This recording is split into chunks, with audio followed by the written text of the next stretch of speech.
Quando a gente fala de ser santificado, a gente fala do surgimento de santos na terra.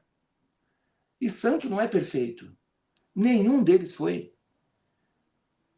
O rei Davi não era um homem perfeito, mas como ele servia a Deus, e ele escolheu esse caminho da fidelidade de servir a Deus, abrindo mão do pecado, abrindo mão daquilo que distancia de Deus, abrindo mão daquilo que Deus não quer, seguindo o caminho de Deus, ele passou a ser amigo de Deus. Em consideração ao meu servo Davi, não vou lhe tirar o trono.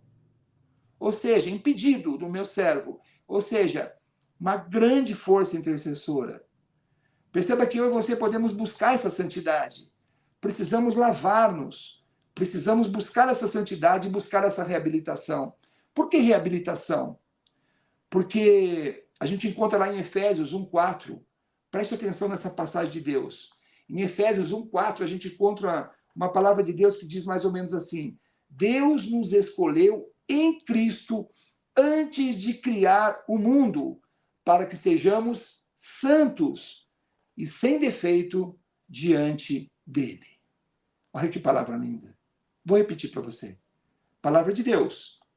Deus nos escolheu em Cristo. Deus nos escolheu em Cristo. Portanto, você é um escolhido de Deus. Lembra que Deus escolheu Jerusalém? E por essa escolha, Deus passou a amar Jerusalém e entender que Jerusalém era sua amiga, portanto, ela não ia provocar, Deus não ia provocar nenhuma ira contra Jerusalém. Portanto, Deus nos escolheu em Cristo antes de criar o mundo, para que sejamos santos. Ou seja, a gente vem ao mundo santo, só que a gente vai se desviando do caminho. Por isso aquela palavra de Jesus lá no Novo Testamento, aquela palavra de Jesus que diz assim: vocês foram lavados, foram santificados e foram reabilitados. O que quer dizer ser reabilitado? Quer dizer que antes, quando viemos ao mundo, a gente servia a Deus. A gente estava habilitado a ser santo, habilitado a ser amigo de Deus. Só que a gente vai se distanciando do coração de Deus com algumas das nossas escolhas. E quando a gente vai se distanciando do caminho de Deus, não é que Deus nos abandona, é que nós distanciamos-nos dele.